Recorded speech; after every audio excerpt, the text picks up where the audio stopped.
നിങ്ങൾ മനസ്സിൽ വിചാരിക്കുന്ന ആഗ്രഹം നടക്കുമോ എന്നതാണ് നമ്മളിന്ന് മനസ്സിലാക്കാൻ പോകുന്നത്. എല്ലാവർക്കും ശ്രീപൂർണ്ണ ടാരോ ഗൈഡൻസിലേക്ക് സ്വാഗതം. അപ്പൊ ആദ്യം ലഭിച്ചിരിക്കുന്നത് 2 ഓഫ് കപ്സ് ആണ്. രണ്ടാമതായി ഒരു കാർഡ് എടുക്കാം. രണ്ടാമതായി ലഭിച്ചിരിക്കുന്നത് 10 ഓഫ് വാണ്ട്സ് ആണ്. ഇനി ഒരു കാർഡ് കൂടി എടുക്കാം. നമുക്കിവിടെ അവസാനം ലഭിച്ചിരിക്കുന്നത് 10 ഓഫ് കപ്സ് ആണ്. അപ്പൊ നമുക്ക് ആദ്യം ലഭിച്ചിരിക്കുന്ന 2 ഓഫ് കപ്സിൽ നിന്ന് മനസ്സിലാവുന്നത് ഇതൊരു ബന്ധം അല്ലെങ്കിൽ ഒരു കൂടിച്ചേരൽ, അതും അല്ലെങ്കിൽ വളരെ ആത്മാർത്ഥമായിട്ട് നിങ്ങൾ ആഗ്രഹിക്കുന്ന ഒരു കാര്യം, അത് വളരെ അനുകൂലമായ ഒരു സാഹചര്യമാണ്, അനുകൂലമായ ഒരു ഊർജ്ജമാണ്. അതായത് പരസ്പര സഹകരണത്തോടു കൂടി അത് നടക്കുന്നു എന്നതാണ് മനസ്സിലാവുന്നത്. പിന്നീട് 10 ഓഫ് വാണ്ട്സ് വന്നതിൽ നിന്ന് മനസ്സിലാവുന്നത് ആഗ്രഹം പൂർത്തിയാകുന്നതിന് മുമ്പ് ചില ഉത്തരവാദിത്തങ്ങളും സമ്മർദ്ദങ്ങളും നിങ്ങൾക്ക് നേരിടേണ്ടതായി വരുന്നു എന്നതാണ്. ചിലപ്പോൾ കാത്തിരിപ്പ് നീളുന്നതായിട്ട് തോന്നാം, എന്നാലും ഇവിടെ ഒരു മെസ്സേജ് നമുക്ക് ലഭിക്കുന്നുണ്ട്, നിങ്ങളിപ്പോൾ ഭാരം വഹിക്കുന്നതിന്റെ അവസാന ഘട്ടത്തിലാണ് എന്നതാണ്.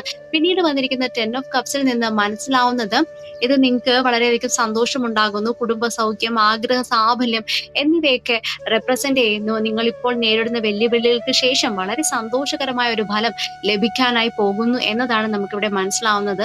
അപ്പൊ നിങ്ങളുടെ എല്ലാം ആഗ്രഹം പൂർത്തീകരിക്കാനായിട്ട് നമുക്കിവിടെ ഒരു ഏഞ്ചൽ നമ്പർ കമന്റ് ബോക്സിൽ ടൈപ്പ് ചെയ്യാം. ഏഞ്ചൽ നമ്പർ ഇതാണ് 1111. അപ്പൊ എല്ലാവരുടെയും ആഗ്രഹങ്ങൾ നടക്കട്ടെ. പേഴ്സണൽ റീഡിങ്ങിനായി മുകളിൽ കാണുന്ന വാട്സ്ആപ്പ് നമ്പറിൽ കോൺടാക്ട് ചെയ്യാവുന്നതാണ്. ചാനൽ ഇഷ്ടമായാൽ ലൈക്ക് ചെയ്യുക, സബ്സ്ക്രൈബ് ചെയ്യുക, ഷെയർ ചെയ്യുക. എല്ലാവർക്കും താങ്ക് യു സോ മച്ച്.